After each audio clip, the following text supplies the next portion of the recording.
This is the Master Brewers Podcast, brought to you by the Master Brewers Association of the Americas, a volunteer organization dedicated to continually improving the products and processes of our membership since 1887. Let's go!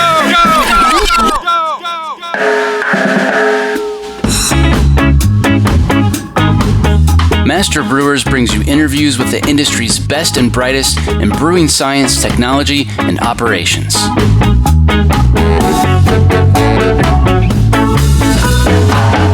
Calm down, I'm moving too fast. This Master Brewers podcast is proudly sponsored by Hopsteiner, a global leader in the hop industry focused on quality, sustainability, and innovation in new hop varieties and hop products. Contact our brewery sales team to provide you with the hop-related tools you need to craft your next great beer. For more information, visit hopsteiner.com. Additional support provided by Get to know Proximity Malt.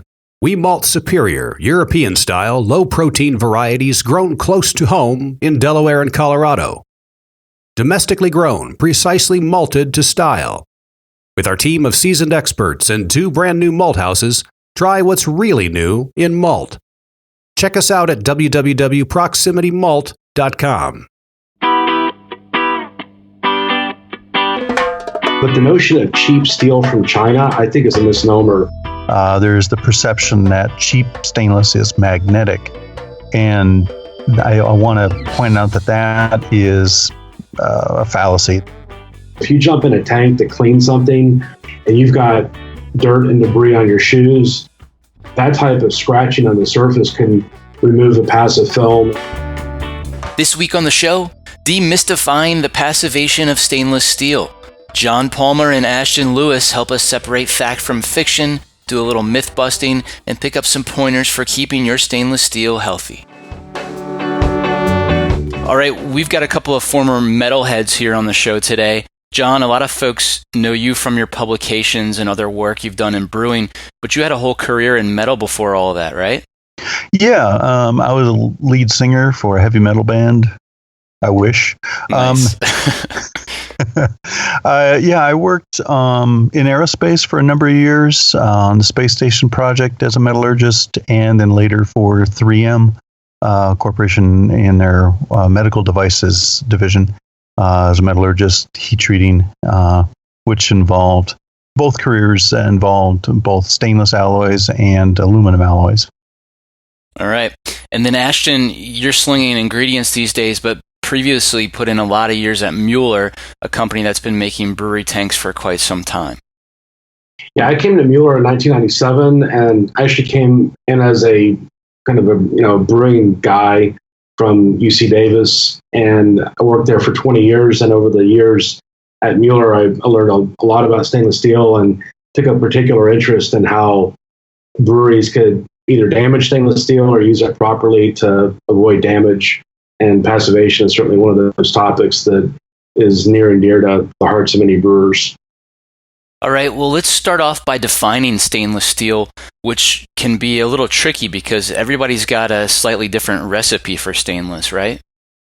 Right, yeah. I mean, stainless is actually a group of alloys, not dissimilar to dogs in that regard. You have roughly 3 groups. You have the martensitic alloys, the ferritic alloys, and austenitic. Most people are familiar with the austenitic series. That's your 300 series, which are nickel chromium. And those alloys are commonly used for cookware, stainless steel tanks, and so on. Ferritic series are your 500 series. And those are stainless steel flatware like you get in the cafeteria. Your martensitic series is the 400 series, and that's often used for knife blades and shears and things like that. And then there's a 4th group, duplex, which is actually a combined alloy of ferritic and austenitic that's able to exist as 2 phases, and that's why they call it duplex stainless steel. And that stainless steel is particularly useful in that it is much more resistant to stress corrosion cracking, which is a common problem in stainless steels. Unfortunately, there's some cheap, low-quality stainless out there in our industry. What are the corners that get cut when someone produces cheap stainless? And what is it that a brewer is paying for when they spring for the good stuff? Backing up for a second, I'm gonna jump in and do a lay definition of stainless steel. So the basic stainless steel definition that a lot of brewers might find helpful is that it's an alloy that contains iron and chromium, and the minimum chromium percentage to have stainless steel is about 10.5% chromium, with the remainder of the alloy being iron. That is fundamentally the basic definition of stainless steel. And the stainless steel as we know it today, it's taken a long path in history, but the first references to combinations of iron and chromium that resisted attack from corrosion date back to 1820 in England, Stoddard and Faraday, and then Bartier in France in 1821. And there was a really nice quote attributed to Carl Zaff, who was a metallurgist. And in 1960, in a book called Stainless Steel, the Miracle Metal, he wrote, "Starting from rust, men have produced something which looks like platinum and resists chemical attack like gold. And yet a square inch can support 250,000 pounds. This is the crowning achievement of metallurgy." So stainless steel is kind of a simple alloy with a lot of different variations and a lot of different applications. Yeah, that's a very good point. Another aspect of stainless steel is, especially in the 300 series, going back to your question, John, is carbon content. And in 300 series stainless, carbon content is often what you're paying to reduce. The higher the carbon content in a 300 series stainless steel, the poorer the weldability of it will be.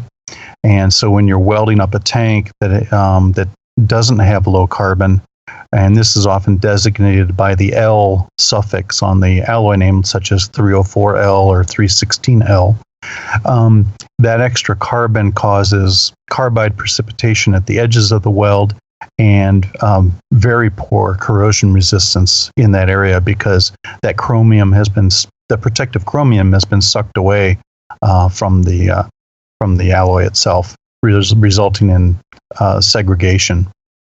Very good. Any other watch outs for brewers who might be in the market to purchase some stainless steel? Well, I think you got to look at the specification and know which alloy you're buying, because if you're simply buying austenitic stainless and they don't specify the alloy, then it could be a 200 series alloy, which is a no nickel alloy. It's much cheaper than the 300 series, and there you're using manganese and nitrogen as your austenite stabilizers instead of nickel.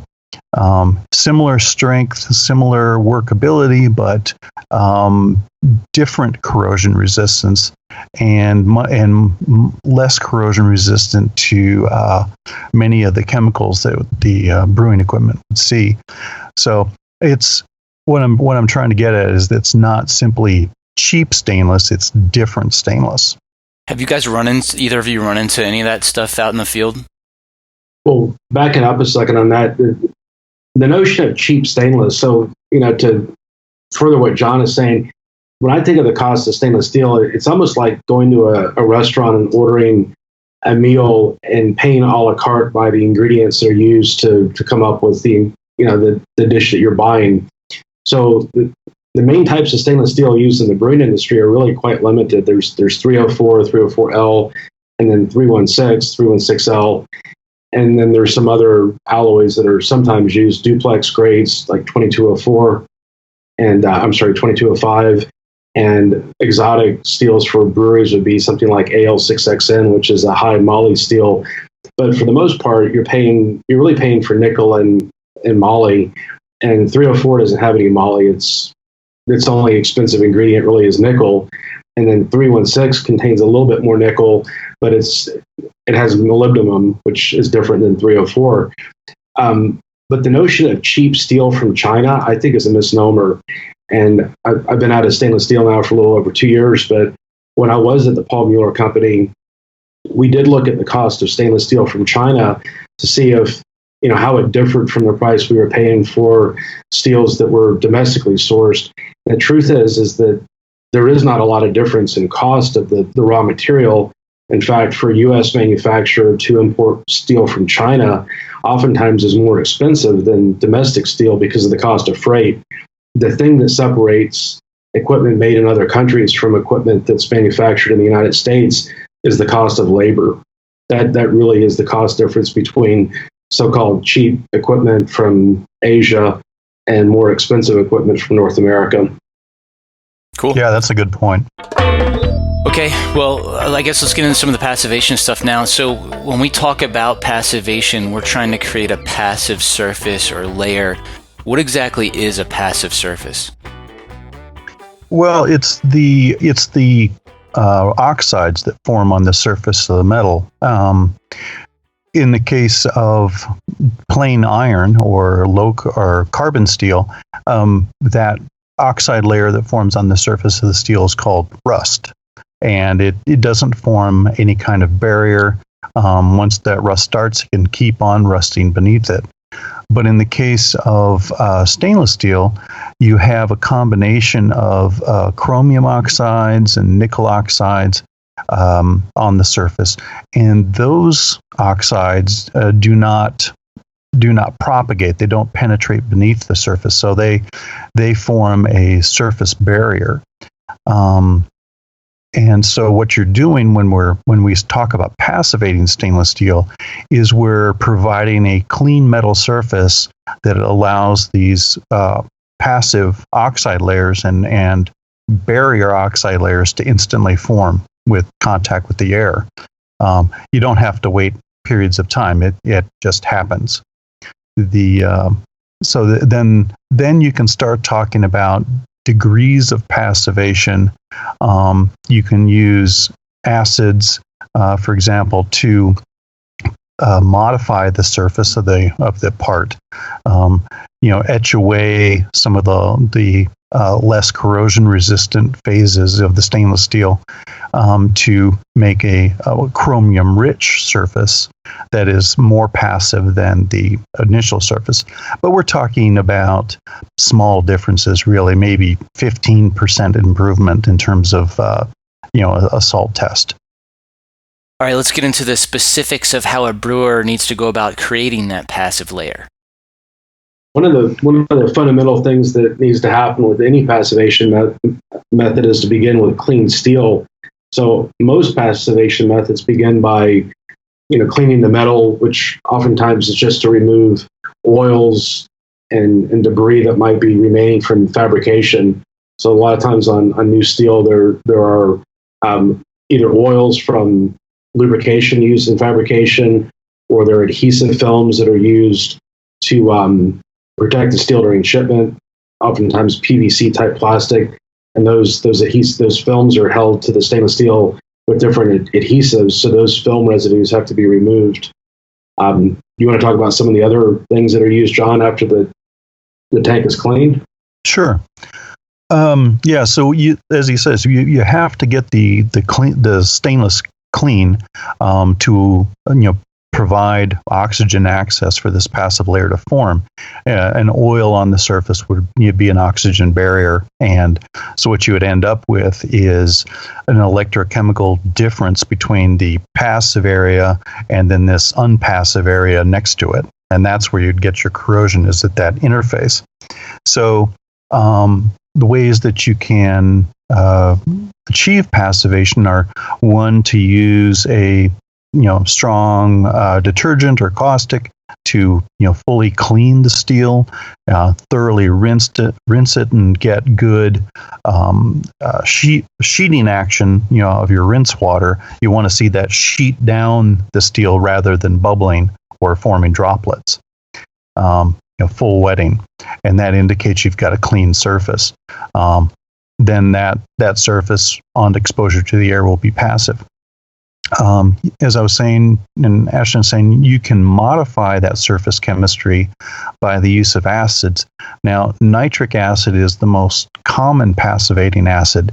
It's been in use for 50 years or more, and it reduces the iron-rich phases at the surface in favor of and leaving behind more chromium-rich phases, and thereby boosts the passivity of that surface by a small but significant percentage.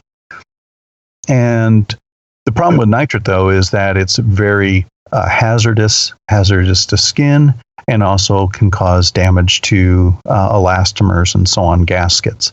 So it's rather hazardous acid to use. We also have citric acid passivation these days. And this citric acid is, of course, a much milder acid. It's not as hazardous to skin, but it does act as a chelator of iron. That is, the citrate ion is able to associate itself with iron atoms, and thereby improve that surface chemistry. They also add other additives, such as other additional chelators, such as EDTA, to help that. And so citric acid passivation is very effective when it comes to passivating stainless steel, but much less hazardous to work with. Yeah, and both of those types of passivation, as far as in an industry perspective, are commonly used by fabricators, either in the fabrication arena, in the shop, so to speak, or in the field after tanks have been delivered. And one of the main reasons for using these passivating acids is to remove free iron from the surface of the steel that can come from dust in the shop. Some shops, actually a lot of shops, are not just stainless steel shops. They have carbon steel in the manufacturing facility. Carbon steel oftentimes is used for structural supports or even fabricating platforms or what have you. So if there's any dust in the air in the shop, that dust can end up on the surface of the steel. But more importantly, when tanks are transported on roads, there's all kinds of brake dust all over roadways that are full of iron. And that kind of dust can be on tanks, or if equipment is transported over dirt roads, for example, you can have iron-containing dust that ends up on the surface of the vessel. So nitric acid and citric acid are two common acid cleaners that are used to remove the free iron that's oftentimes on the surface of new equipment, or in the case of mildly embedded iron, something that might be actually embedded in the surface from grinding or touching with a tool or a chain or something like that. Yeah, fixturing equipment. Fixtures or straps on trucks. The nitric's going to do a better job of removing that than the citric. Yeah. And now the citric does have a disadvantage, though. I mean, it's not an oxidizer like nitric is, right? Well, it's not a real disadvantage. The idea that an oxidizing acid passivates better than a non-oxidizing acid is, I think doesn't have a lot of basis, given our current understanding of passivation, because the surface on exposure to oxygen will passivate. And so it doesn't rely on the oxidizing properties of the acid itself to provide that oxygen, if you see what I'm saying. Yeah, that makes sense.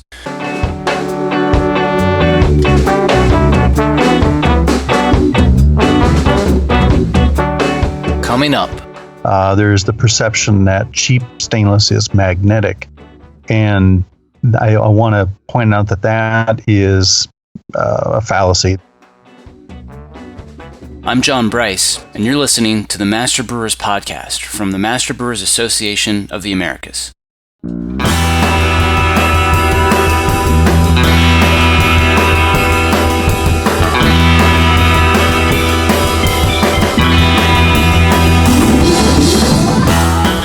Support for this podcast is brought to you by ABS Commercial is a full-service brewery and parts outfitter. From our Raleigh headquarters to our Denver office, we proudly offer brew houses and fermenters from 3 barrels and up, yeast brinks, boilers, kegs, chillers, tri-clamp, and other stainless parts, all with the quickest delivery and lead times in the industry.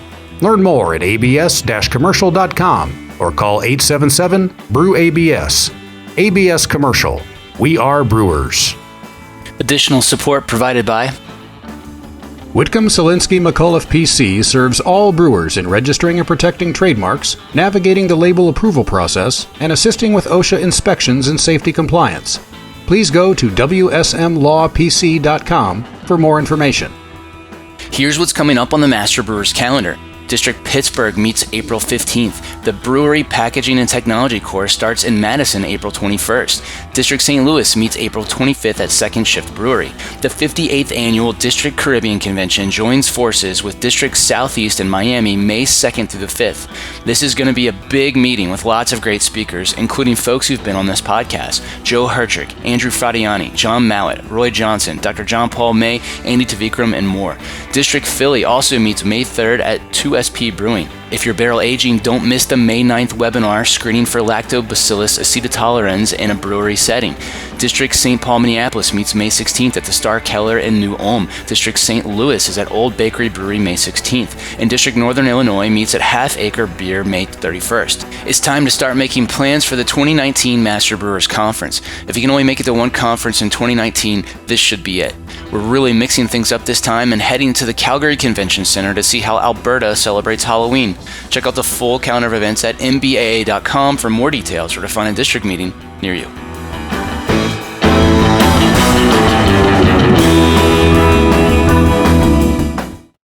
Now back to the show.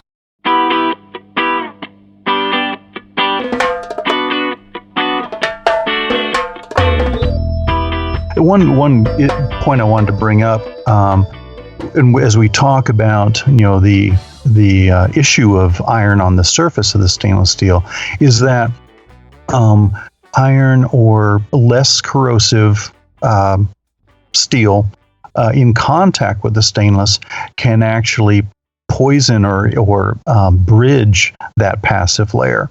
So if you have a piece of common steel wool, or a scratch from a screwdriver, or some, or just like Ashton said, piece of brake pad that has iron in it, that contaminating iron can rust, and then that rust from that piece will contaminate the stainless and act as a bridge to further oxidation of the iron-rich phases in the stainless. So this is why this is why we really talk about nitric acid passivation or acid cleaning as part of the passivation step, to ensure that we have all these contaminants off the surface that could compromise the stainless later. Yeah, and that what John's referring to, some people have a problem with the term air passivation, but really the net result of this thorough cleaning and removing the obstacles to the formation of the passive film really is air passivation. And the thickness of this passive film is literally a couple atoms thick. It's not like a physical rust oxide that you could scrape off with a fingernail or a piece of grinding paper. It's really a molecular film on the surface of the steel that happens spontaneously when the steel is in a condition that it can react with oxygen in the air. That's right. And you're saying that happens instantly, that you don't need hours or minutes for that. Right. It's instant. And is more time going to give you a better layer, or are you going to get what you're going to get in seconds?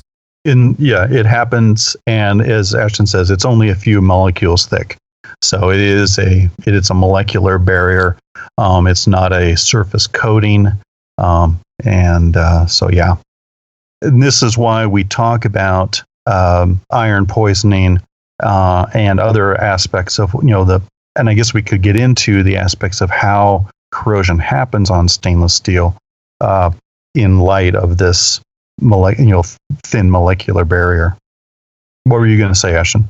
Well, I sense the question coming from John that's poking at the idea that air passivation requires time, and there is a lot of of that referred to in the practical body of knowledge. And I think part of that time factor is actually a drying time.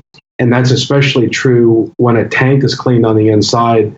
Oftentimes the internal relative humidity of that tank is very, very high. So sometimes it takes quite a long time for the surface of steel to dry if it's an enclosed tank. So I really think that the air passivation time factor is more of a drying time than anything else, just to allow the surface of the steel to actually be in contact with the atmosphere. Yeah. Although most, a water film is not a barrier to oxygen, so it can diffuse through it. But yeah, that I think Ashton is right. That's where that idea of a time factor is really coming from, is, to give the tank time to dry before you start using it. And just to springboard off of a word that you used earlier, John, you used the word poison, and sometimes there's mystery rust on stainless steel, and nothing seems to be odd. But if the tank was fabricated in such a way that a different alloy was welded to let's say you have a tank that's jacketed, and you can't see the outside of the actual tank wall itself, and that there was something like carbon steel, just common steel welded as a support on the tank, if there's not a poison pad between the common steel and the stainless steel, then that welding on that common steel can cause corrosion on the inside of the tank because of what's welded to the outside of the tank. Yeah, that's right. Yeah. Pretty interesting. Okay, well, we've already gotten into this a little bit, but let's talk more about what exactly degrades or removes that passive layer over time. What are some examples of things that can do that? Well, the big one is chlorides.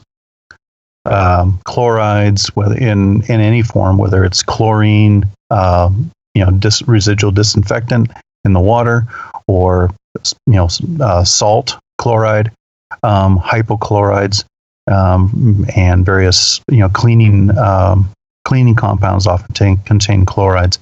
All of these can react with that passive film and essentially change that passive chromium oxide to a chromium chloride compound, which is not passive.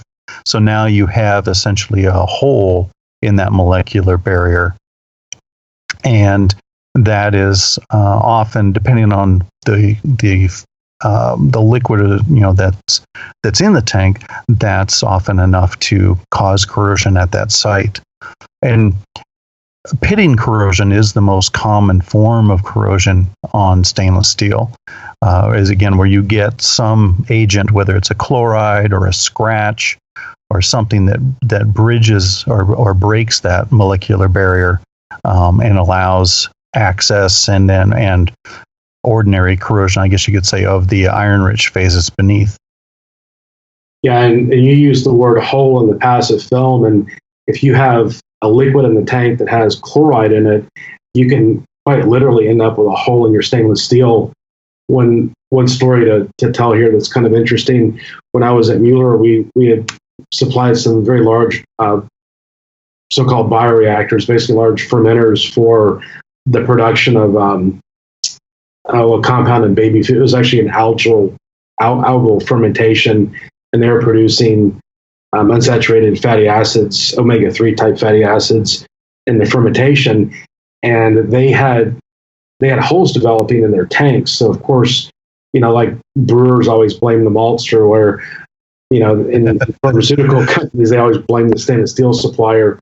Well, it turned out that the growth media that they were using in these vessels was molasses based, and they switched suppliers, and all of a sudden they had chloride in their feedstock that they didn't know about, and the chlorides literally removed the passive film on the surface in spots, and ended up with active corrosion cells that literally had the effect of making holes in the tank. Yeah, little pinholes. What remedy is there for that? I mean, do you have to get in there and actually repolish the tank and passivate again, or is it not even that simple? Well, if you catch it, actually, they didn't have it so bad that there were holes all the way through the tank. They had pits that would have eventually led to holes in the tank, which is actually not uncommon for like hot adjunct tanks, for example, that might have chlorides from the starch hydrolysis. But the practical remedy is if you spot pits like that, the pits can be ground out, with grinding tools, abrasives, and then the tank can be repassivated. And if the pit is deep enough that it's actually a problem, where it's going to compromise the structural integrity of the tank, the pit can be ground out, and then you could weld, onto that area, plug welds, or you could weld a patch over it and then grind it and repassivate. So there are remedies to that type of problem. Okay, and then I guess any other causes we want to talk about that remove that passive layer? I mean, I assume any other kind of surface damage or physical abrasion, or I'm sure there's other chemical reactions that would cause a problem as well, right? Yeah, John, the biggie, the chlorides are so bad. I mean, they're so severe that stainless steel suppliers oftentimes have chloride disclaimers in their sales documents, because that's a real problem. But another common thing that a lot of people overlook is human intervention. So if you jump in a tank to clean something, or to check on something in your mash tun or your brew kettle or whatever, and you've got dirt and debris on your shoes, that type of scratching on the surface can remove the passive film, and you don't even know it happened because you're not really paying attention to that. And then all the problems that John previously mentioned can happen, just like with the chloride damage. And you might have trace amounts of iron on your shoes or anything else, right? Exactly. Right. Yeah.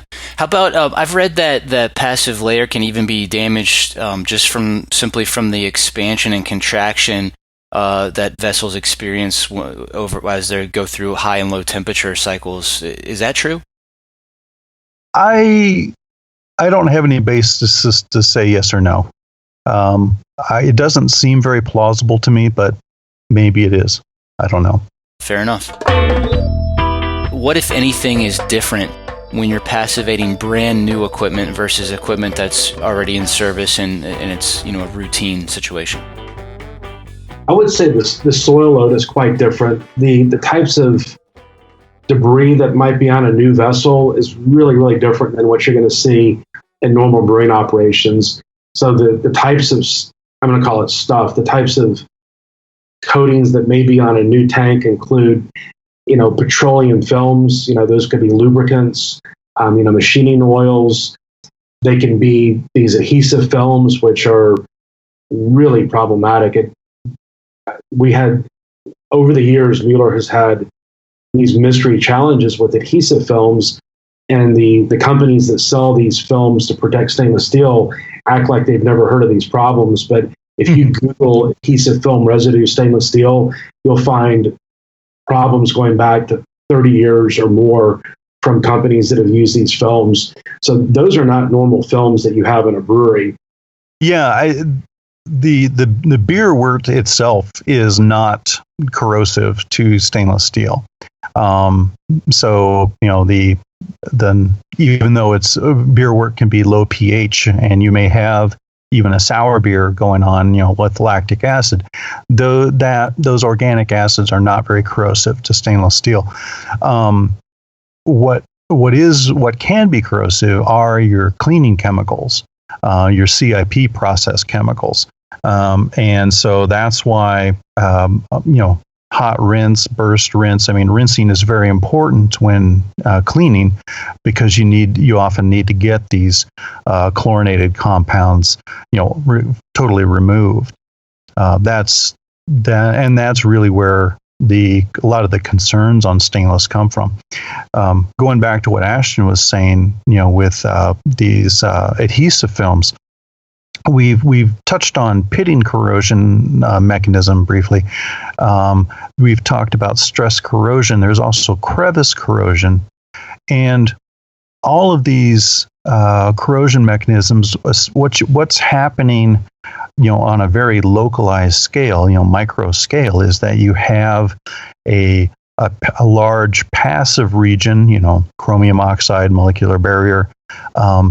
Immediately adjacent to a non-passive region. And so at that interface, there's a large electrochemical difference. And that's where that corrosion can start happening. And because of that higher energy, that chromium oxide layer can be breached there, right at the edge of an adhesive film, and then that will start pitting. And once you form a pit, now you're creating geometry differences that also increase the electrochemical difference of that pit to the surrounding area, and you accelerate that corrosive energy. So that is the primary mechanism when we talk about adhesive film damage, or say oil or other contaminants on the surface, non-metallic contaminants, is that you're setting up these interface regions where corrosion can occur. Yeah, and you mentioned films on tanks, John. Protective films are one example of that. Another set of examples would be tape. Sometimes tape is used to label tanks, and people oftentimes either don't even notice that there's a piece of tape, or another common problem is within stainless steel pipe systems. If they're pipe hangers that are not properly designed, you can have corrosion underneath a pipe hanger, which can be kind of a bad surprise if you remove a hanger and notice that there's a corroded part of your pipe system. Yeah. Having like galvanized pipe hangers in contact with stainless steel can be bad, because the chromium or the stainless steel is much more corrosion resistant than the zinc. The zinc corrodes away under condensation, for example, and then leaving bare steel in contact with that stainless, with condensation, and now you've got that iron contamination mechanism available to it. And that's an example of galvanic corrosion, where basically you've got a battery cell set up that you can have very rapid degradation of material under those sets of conditions. Right. We'll get into sort of the frequency, of passivation here in a second, but I guess I want to ask you, are there any special occasions when brewers should be sure to passivate? After welding is probably the biggest. So repairs and stuff like that, for sure. Yeah. Otherwise, as we were alluding to, most of the brewing, were not corrosive. CIP chemicals can be, but if you've got good rinsing in place and you good quality control there, you're probably fine. And then also, I guess whenever someone enters a tank, like Ashton mentioned too. Yeah, that would be a time to make sure you're passivated, right? Well, yeah, especially if you notice that somebody scratched it up. But if if you put on soft booties and you're clean, and then it shouldn't be an issue. The stainless is not, fragile, but you are trying just to err on the side of caution.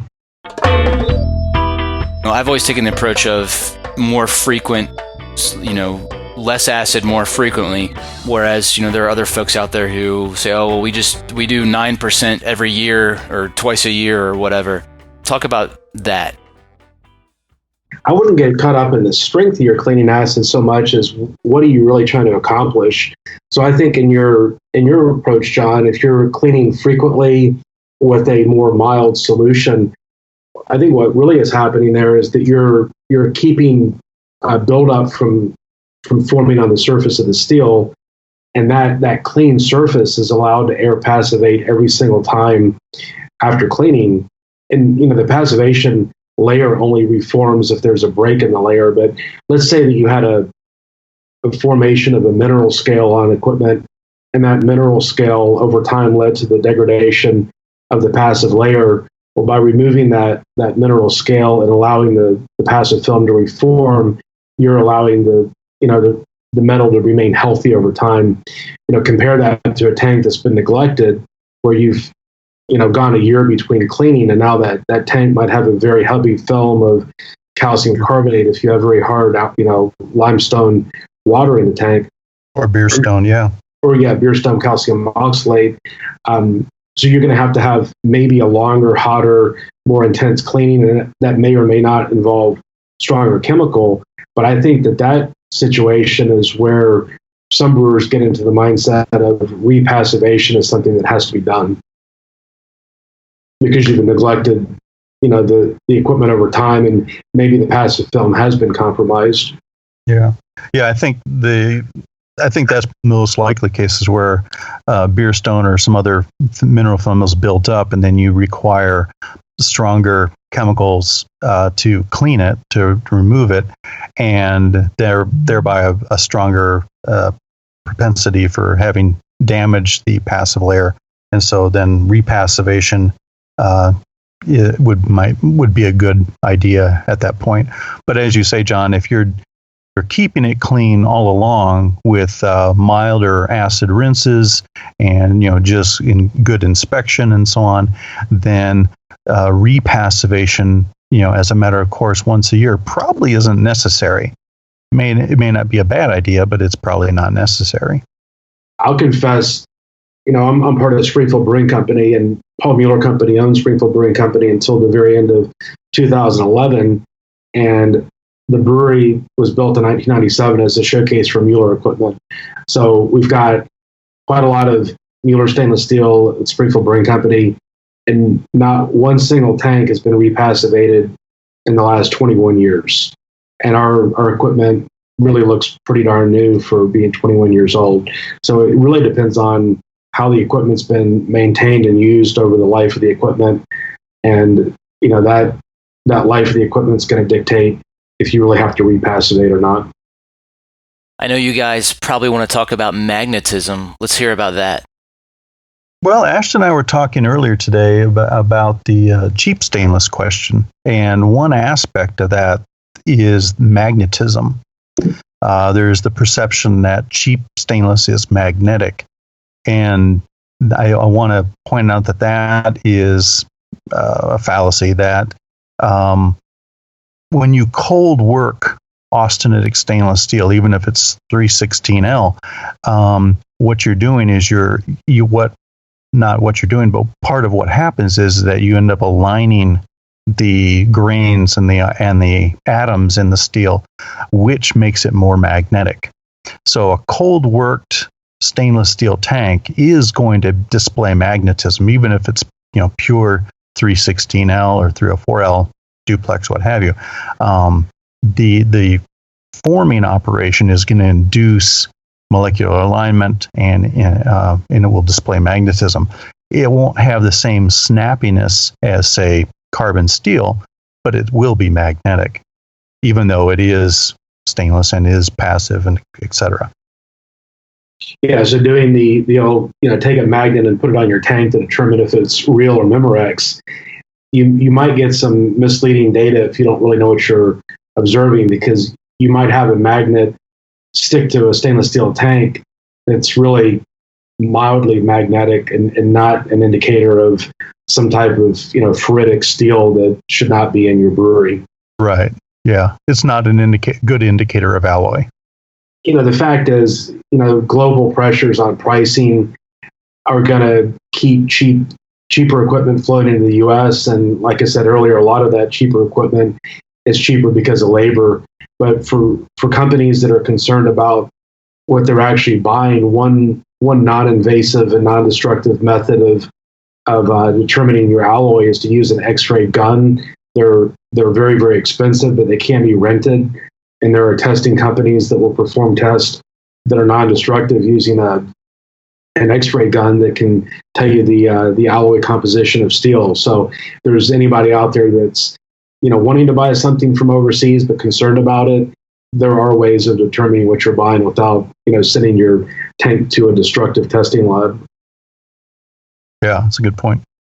Ashton, you've got another watch out that a lot of brewers probably haven't thought about in regards to water chemistry. What's that? Well, one thought, there's two beer styles right now that are, pretty popular: New England style IPAs or hazy IPAs, and then the so-called Gozas that I call them so-called because a lot of the kettle sours are probably not real true to style for Goza, but Goza and New England IPAs have something in common, and that's they use they use chloride-containing salts in their formulation. So oftentimes we say that there's really nothing in a brewery that's really going to be detrimental to 304 or 316 stainless steel. But if you're adding sodium chloride to your Goza, or if you're adding calcium chloride to your New England IPA, if you make a mess and don't clean it up, you could end up with corrosion that does take away the passive film. Yeah, that's a very good point. And rinsing clean and good CIP is your friend there. I mean, it's when you have evaporation concentration of say high chloride wort or water on the surface that can compromise the passivity in that local spot, in that watermark, and then that can be over time that can develop into a pit.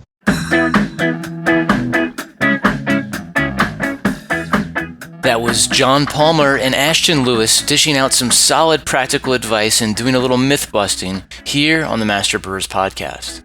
Let's go! Are you headed to the Craft Brewers Conference in Denver? Stop by the Master Brewers booth, number 9102, where you can watch us record a few episodes of the Master Brewers Podcast. Did you know that Master Brewers now has a mobile app? TQ articles, podcasts, webinars, Ask the Brewmasters, and more, all in the same place. Search Master Brewers in the App Store to download it now. One day, like everyone else did, count down, I'm moving too fast, and then I hit on the ground, just like that one day.